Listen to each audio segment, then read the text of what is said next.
All right, welcome back to another episode on the Gloryreds podcast. And yesterday's game was, it's a sum of how our season has been, to be honest. A lot of ups and downs. With United, you can just never predict a game. You just can't. You can't go into a fixture knowing if we're going to win for certain. Maybe the only predictable outcome you can predict is a loss. All right. But you don't know if you're going to win. You don't know if you're going to lose. We don't know if you're going to draw. You just go into the match watching it and then you just hope for the best. All right. And yesterday was a classic example of one of those games. Going into that Nottingham game, I just didn't know what was going to happen. A lot of pundits, a lot of journalists, they're like, oh, United coming out of international break usually, hit off the ground running and they get some positive results. Yeah, yesterday, unfortunately, was just not the case. All right. So I want to talk about the problems which we're currently facing and then talk about the solutions which have been given to us about how United are planning on fixing these problems. And then I'm going to talk about my take on those solutions. All right. Because I do not believe what these guys are saying in terms of how they plan to sort out this club. And I think if you read in between the lines, there's a lot that you can unpack from that. All right. So yesterday's game, played Nottingham. All right. A lot of opinions about that game. United had a good game. Ben City took out some positive from that game. Fair enough. I didn't see anything positive about that game. Nothing at all. The only positive thing I can say is Bruno had a good game. He did, right? Pinging world-class passes. And yeah, that was basically it. Whereas Nottingham Forest look way more organized, way more threatening. They just played with so much ease.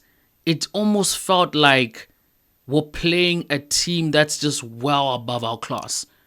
And yeah, we had so many chances of goal thanks to Alejandro Garnacho, trying to be the hero of the day once again, which clearly resulted to nothing. And it's such a shame. It really is such a shame because these are the same players that we were banking on. And I know this is wrong to rely on these academy players and stuff like that, whatever. But these are the players that were helping would improve the system.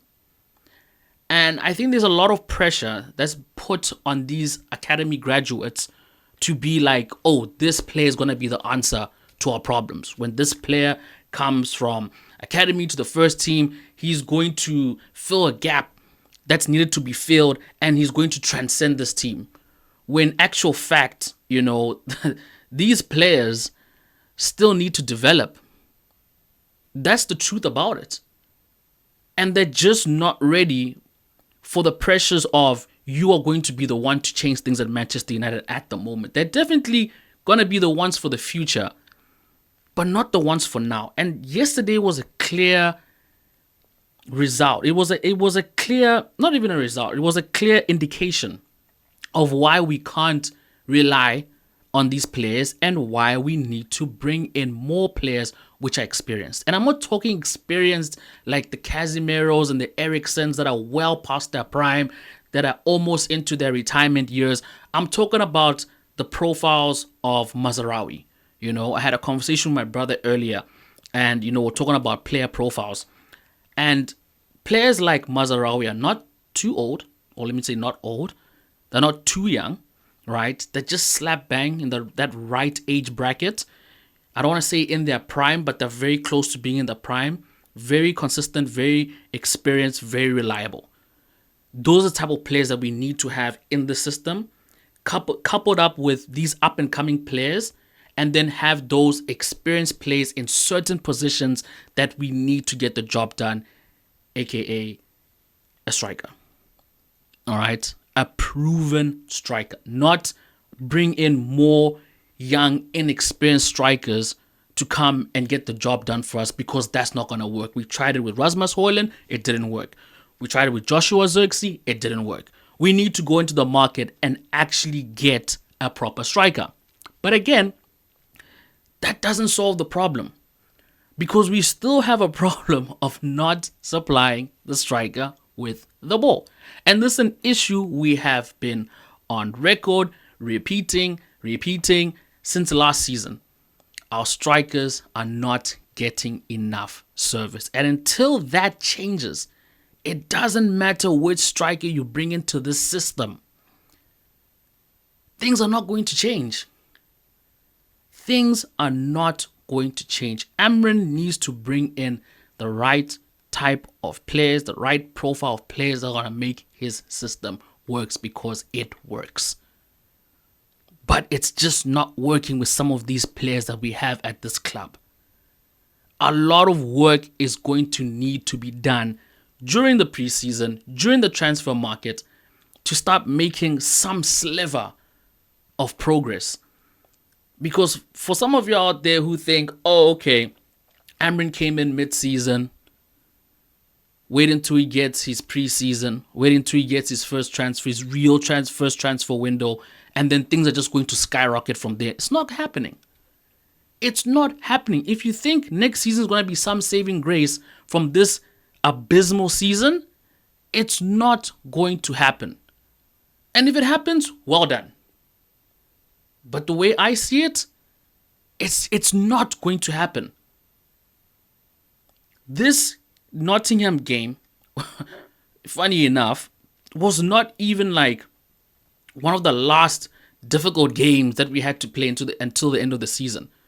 We still have other teams that we need to face. And I'm mentioning other teams and not specifically saying bigger and better teams. Because on paper, and when you look at the profile of the clubs, these next teams that we're playing, honestly, we should be getting the results. But we just don't know. We're going to go into these fixtures not knowing what's going to happen. This team is so bad. Previous seasons, at least you can say, you know what? It's been a string of so many poor performances. We're going into a derby. We're going into a rival match. We're going into a whatever. Something's got to let. You know what I mean? Something's got to give. And we might magically pull a rabbit out the hat. Right? But this team is different. This team is really different. And I just don't see it happening. I don't see it happening against a well-oiled team that just have that shit in order this season because they're almost at least 80% of the teams that are sitting above us have their shit together. And as long as we play a club that has their shit together, we can forget it. Where we are currently sitting on the table is exactly where we need to be.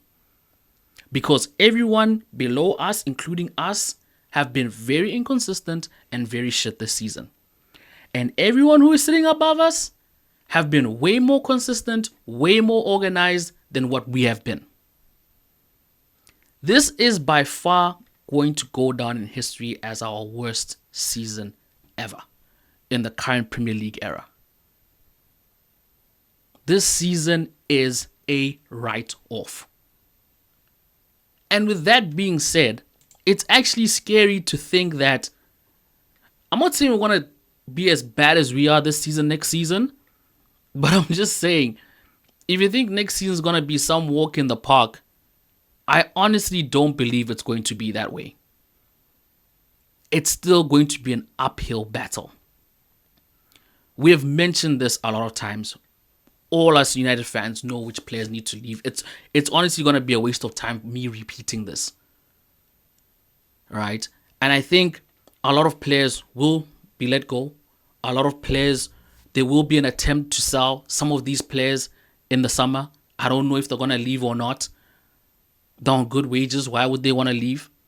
Most of them are going to be very happy to run down their contract, earning the type of wages that they're earning, and then see what's next. But as it stands right now, it's looking very bleak. So, what are the solutions? All right. So, what we have been told is the Ineos group said they're going to go out there, get young players, build this team for the future because they want to win the whatever league in whatever year. You know what I mean? That's sort of like what the game plan is, right? Get young players, build a young squad from there, and see where this takes us. Right? Now, if we just dial back to that overlap interview with Sir Jim, if you're paying very close attention, there's one standout thing that Sir Jim spoke about, and that is United has lost X amount of money and will continue to lose X amount of money moving forward, right? So basically the club is in some financial restraints. And then obviously gave his numbers and said, look, by this period, we should have been out of money, blah, blah, blah, this and this. And they're talking about recruitment. We need to buy better players, this and this. The part about we need to buy players is honestly a facade. That's the way I see it. Because number one, it doesn't make sense that you want to buy young players, but you want to sell young players to replace them with young players. Does that make sense? Like, why are we selling Alejandro Garnacho to go and get another Alejandro Garnacho? Why are we selling Kobe Mainoo to go and get another Kobe Mainoo? If we're going to sell Alejandro Garnacho, my thinking is you probably want to get someone who is better than him for whatever money that we're going to sell him for.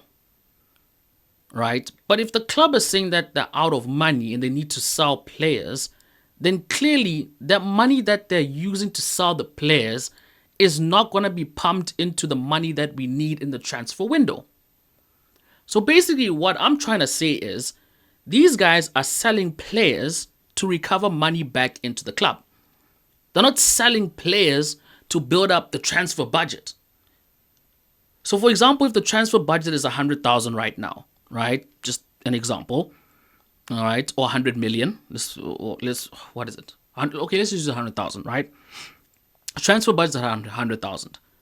Okay, and they expect to make what 800,000 by selling these young players, right? Don't think that 800,000 is going back into the transfer budget to make it 900, so we can go out there and buy more players. That's not happening. These guys are trying to regain finances back into the club. That's why ticket prices are going up. That's why there's probably going to be more job cuts. And that's why they're cutting expenditure wherever they can, right? All these chauffeur experiences, all these paying ex-players, ambassadors, lunches, all of this is because they're trying to get money back into the club and not necessarily to buy new players, to buy more players or the players that we need, but to balance the books. Right now, their main focus is to balance the books. When you go back and listen to that interview, Sir Jim's main priority is not what's happening on the pitch. His main priority is what's happening in Manchester United's bank account. Now let that sit in, all right? And once that is sat in and sunk, now you have to ask yourself the question is, okay, if we sell all these players to gain money back into the club to balance the books, then what is our actual transfer budget? Are we even going to sign players? Now here's my theory. All right, I've got two theories here. Number one, right, sell these players, right, because they've got good market value. Kobe Mainoo, Alejandro Garnacho, they've got good market value. I don't know if they're going to be able to off Marcus Rashford, get some money in for that. The Sancho thing, that was already cleared up, you know. So yeah, so off these players, so number one is they're going to go and get players. They're going to get profile players like the Xerxes, the Hoyland, you know, young, you know, little bit of years of experience, you know, something to work with, right? And cross their fingers and hope that something good will happen out of it. All right, that's my first theory. My second theory is almost similar to the first one, all right, but not really spend so much and focus on bringing more academy players into the first team. The reason why I'm saying this is because this is already what's happening. If you haven't noticed, there's been a lot of academy players this season that have been slowly transitioning into the first team. Right? You see them on the bench, you see them in some of the matches, and I know what's the first thing you guys are going to say is like, look, the reason why they're there is because of injuries. I get it. You know what I mean? I get it. But think about it. It hasn't been this much academy players being transitioned into the first team as it has been this season. Not only this season, but even during the last season of Erik ten Hag. Right? And you can even argue to say maybe even the first season of Erik ten Hag. There's actually been a swarm lately in the past 3 seasons of a lot of academy players coming into the first team. So this is either something that was realized quite a while back, but it's only being brought to light now through the interview of Sir Jim. So they probably realized back then that, look, we're losing a lot of money. We need to spend less in the transfer market. All right. Maybe get a marquee signing to sell jerseys and commercial deals and whatever to try pump money back into the club. That makes sense. You know, bring in like a cash cow to sort of like balance the books. But yeah, we need to start figuring out how we're just going to figure out this problem on the pitch internally as opposed to going out into the transfer market and figuring it out. All right. So a lot of these young players are on the bench, are starting for Man United. I mean, look at Garnacho and look at Kobe Mainoo. The minutes they have got for academy players, like just from the academy and now they're into the first team, it's ridiculous. And it makes sense why we managed to even get Arsenal young players, because Arsenal are not prepared to start relying heavily on the academy players. But it seems Manchester United are. Manchester United are prepared to start making big moves for academy players to start transitioning into the first team. So what I'm assuming is happening behind closed doors is that they're telling Amarin that, look, it's going to be tight for a while. Right now, we need to figure out balancing the books, which means you're not going to have the spending power in the transfer window. So you got a couple of options over here. Work with what we have, see what you can get from the academy, go out in the transfer market and identify some key signings, but it shouldn't go over the budget. Because if it goes over the budget, then it's something that we're not going to initiate. And we've seen over the past few weeks of some of the players that we've been linked to, but all of a sudden they've now gone to Chelsea, whatever, X team, you know what I mean? Because they couldn't reach an agreement on the price. Because United are not prepared to be spending more than what they've set out to spend. So this whole thing about we're not going to make the mistakes as the previous regime and just go out there and spend X amount of money on these players is a facade.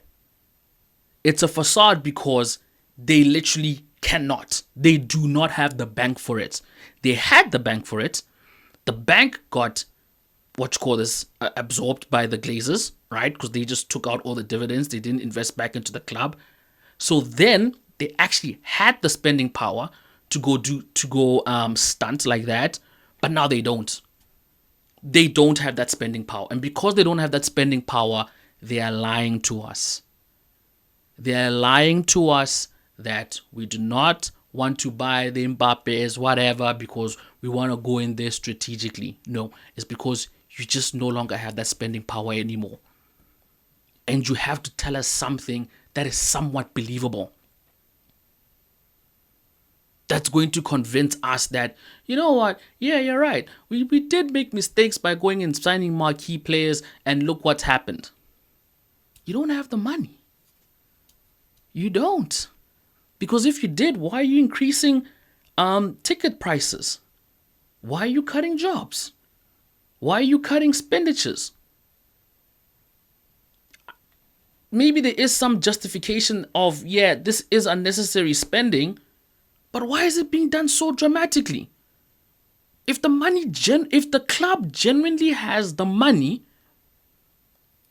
to go out and get these players, why are they trying to make money from other revenues?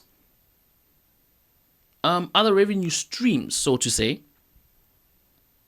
And remember, right, there's a cash prize that's split in the Premier League.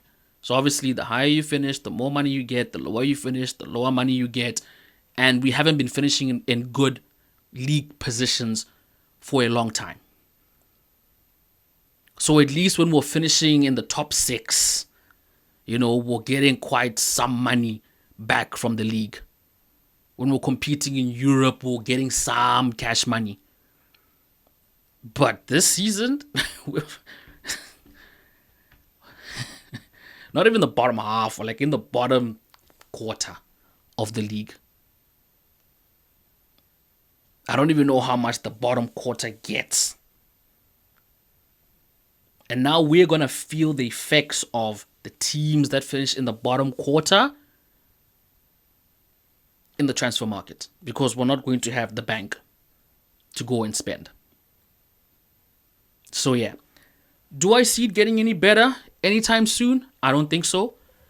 I don't think next season will be a disaster as this season, but I still see us struggling to a certain degree. I do. Unless Ruben Amorim just pulls a damn rabbit out of a hat. That's the only miracle we can actually hope for at the moment. Because if that's not going to happen, you think this current crop of players are going to pull it off? You think they're going to do anything drastically different next season? Regardless of if we have a preseason or not. And who wants to come to this club? Who wants to come to our club? So yeah, it's tough. But anyway, guys, thank you for listening to this episode. We're on Spotify. Don't forget, link in the description down below. And we'll check you in the next one. Peace.